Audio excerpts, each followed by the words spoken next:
Assalamualaikum warahmatullahi wabarakatuh. Baik, perkenalkan, nama saya Andrisa Setifawani dengan NIM 19033145 dari Prodi Pendidikan Fisika Universitas Negeri Padang. Pada mata kuliah pembelajaran fisika berbasis teknologi bencana, saya akan menjelaskan karakteristik gelombang mekanik bagian bencana yang terkait dengan gelombang mekanik. Baiklah, pada tujuan pembelajaran yaitu pertama, siswa dapat menjelaskan karakteristik gelombang mekanik. Yang kedua, siswa dapat mengetahui pemanfaatan gelombang mekanik dalam kehidupan sehari-hari. Ketiga, siswa dapat menjelaskan kebencanaan terkait dengan gelombang mekanik. Dan yang terakhir, melalui diskusi dan kerja kelompok, siswa diharapkan dapat melakukan percobaan dan presentasi hasil tentang salah satu karakteristik gelombang mekanik. Dan juga dapat menjelaskan kebencanaan terkait dengan gelombang mekanik. Indikator pembelajaran yang pertama menjelaskan karakteristik gelombang mekanik, yang kedua menjelaskan pemanfaatan gelombang mekanik dalam kehidupan sehari-hari, yang ketiga menjelaskan kebencanaan terkait dengan gelombang mekanik, yang keempat merencanakan percobaan tentang salah satu karakteristik gelombang mekanik, dan yang terakhir melakukan percobaan serta mempresentasikan hasil. Baik, sebelum masuk ke materi, sedikit dijelaskan, gelombang adalah getaran yang merambat. Gelombang mekanik adalah gelombang yang membutuhkan medium untuk merambat. Artinya, jika tidak ada medium, gelombang tidak akan pernah terjadi. Gelombang yang termasuk gelombang mekanik ini diantaranya gelombang bunyi, gelombang tali, dan gelombang air laut. Pada pertemuan sebelumnya, siswa sudah mempelajari apa itu gelombang mekanik dan juga karakteristik gelombang mekanik. Nah, sedikit diulas, karakteristik gelombang mekanik itu ada pemantulan atau refleksi, pembiasan atau refraksi, perpaduan atau interferensi, dan pelanturan atau difraksi. Nah, untuk lebih lengkapnya pada pertemuan kali ini, kita akan mempelajari penerapan gelombang mekanik dalam kehidupan sehari-hari dan juga analisis kebencanaan terkait dengan gelombang mekanik.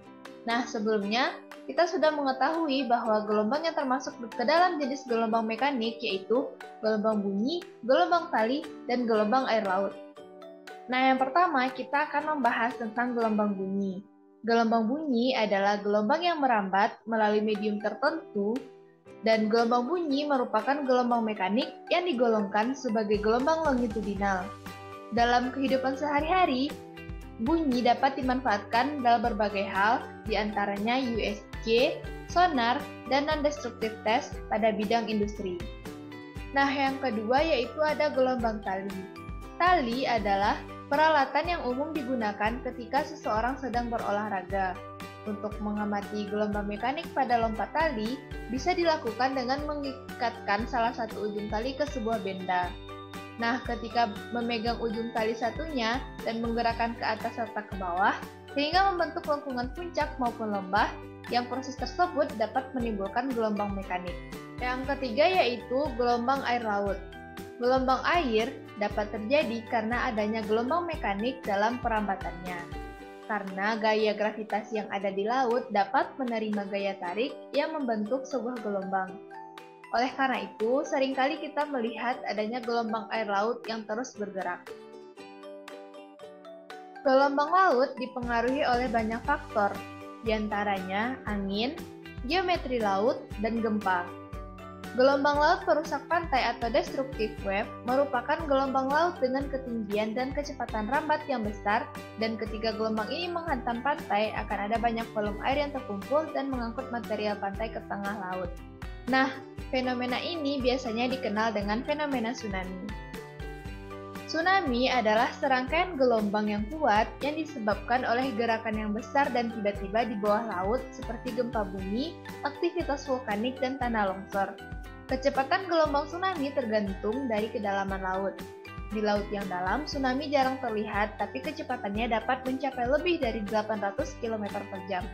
Saat gelombang masuk ke laut dangkal, kecepatannya berkurang menjadi sekitar 30-50 km per jam. Nah, jadi tsunami merupakan salah satu contoh bencana alam yang disebabkan oleh pengaruh gelombang mekanik pada air laut. Baiklah, sekian yang dapat saya sampaikan. Atas kesalahan saya mohon maaf. Assalamualaikum warahmatullahi wabarakatuh.